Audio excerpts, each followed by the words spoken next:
People tend to start out on a lark, you know? It's just, what are we going to do tonight? Let's get drunk, sing karaoke, act like asses, laugh our butts off, and it goes on like that for quite a while.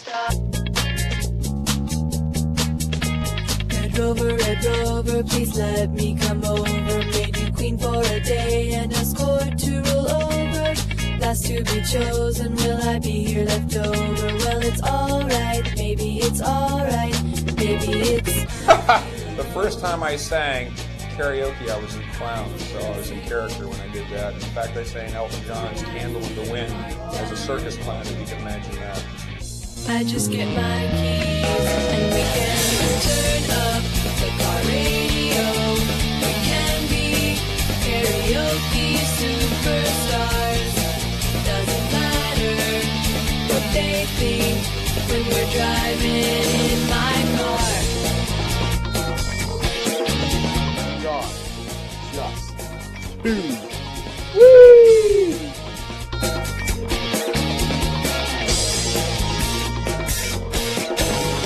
The electricity that the two of us have between ourselves, and then we share that with the audience. So we've been labeled the pair extraordinaire.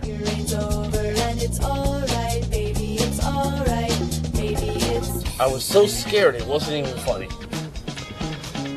I got up to the microphone and I felt like a nervous wreck. Like I was actually going to soil myself. I just get my keys. I was terrified. I was shaking, shivering like you wouldn't even believe. I didn't care if I was horrible, if I was great. I didn't know. I knew every word to the song, but I was just shaking like you couldn't even believe. I was a nervous wreck. I was so conscious of everyone thinking of what I sounded like, what I was looking like, the fact that I was up there. You can hear the nervousness in the voice, I think at first. Even if that person, you can see the hand shaking. Yeah, you can see the microphone going like this, in their hand.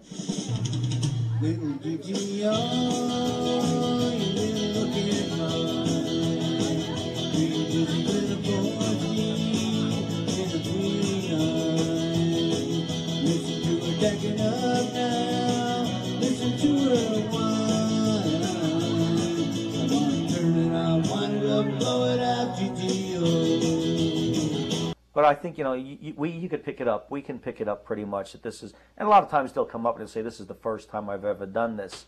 And we'll announce that to the crowd. We'll call this person a karaoke virgin. And try to make them relax a little bit before they get into the song. I got into it halfway in the song. I warmed up, and I even did the third verse. The third verse of Friends in Low Places, and it rocked the place. Once you get going, you're there. And once you start singing, you're golden. I mean, who cares if you hit 3 notes out of the song? Who cares if you sing 4 words? As long as you're up there and you're singing, you're having a great time.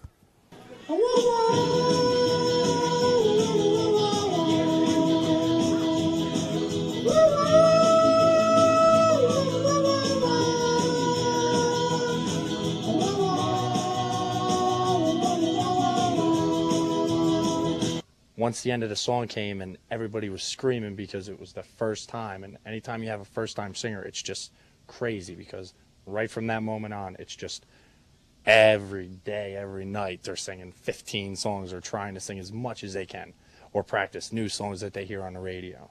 So it just flows right from there. It's always the ones who are least willing to sing, the ones who are afraid of it, the ones who wouldn't do it if it was between that and being tossed off a cliff, they wouldn't do it.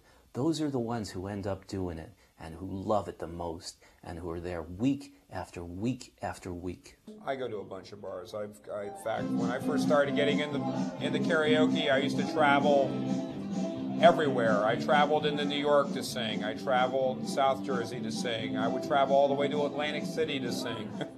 You become like G-Funk here, and you find every karaoke bar for every night of the week at a different time, and you experiment. You go different places. I find myself steadily addicted every Wednesday, Thursday, Friday at Southside Grill, Southbound Brook, New Jersey, 0880. Oh, I'm sorry, 088880. 3 8s in that. if I didn't do karaoke also twice a week, I don't know. I definitely would be a very bored person. It's very addictive for him. It's very addictive. And for Jeff, too. He's the one that got me addicted to it. It's worse than Coke. Why should we be embarrassed? Why should we be the least bit ashamed of going out, even if you do it 7 times a week, going out and singing karaoke? What's the matter with going out and singing? If it feels good, do it. I mean, people do it because they love it. And if it's if that's an addiction, then so be it. Call me an addict.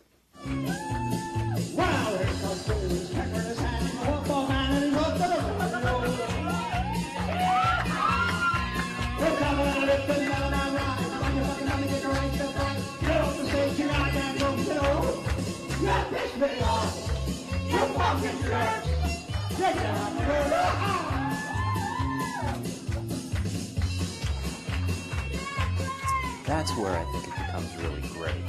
When all those novices clear out and the regular performers, the real hardcore people, just get into it. And that's where it really takes.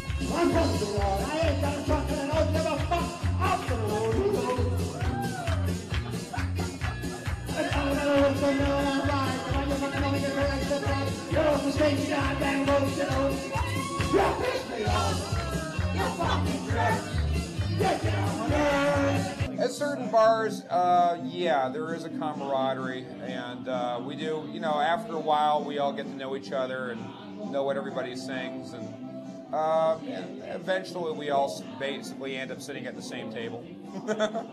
It's not just the karaoke, it's the people that are bringing in the bartenders, the clientele that's in here. And with all that put together, you know, it's like we're a family over here. We're a tight-knit family.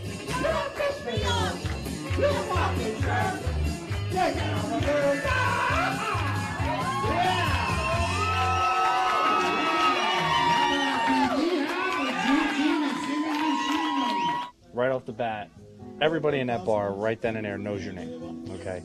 Then if you perform your heart out and do your best, okay, they remember you. It's like one big family, and everyone encourages everybody else and appreciates them.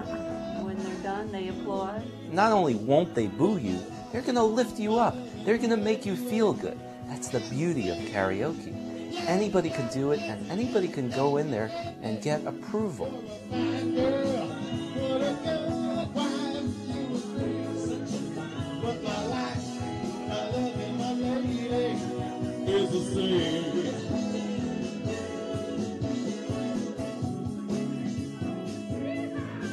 Yeah, Brandy, she's real like something. Thank you very much. Thank you. Come on, hey. Let's hear it for the other Harry. Come on, hey, come on.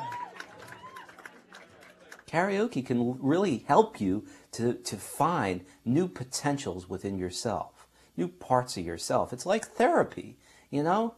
It's like group therapy. We're all finding new potentials within ourselves through singing. It was a real bad time in my life, and it was like really rough for me to get out of it. And karaoke kind of really saved me out of that tough time in my life. And at that time, for like those 6-7 months, I was very quiet, sitting in the corner and everything. But even when I started doing karaoke, it took me a good 3-4 months to really, like, you know, break out of it and just go stir crazy, you know. So I would have to say karaoke really saved my social life, and I don't know if I can say this, my sex life, immensely.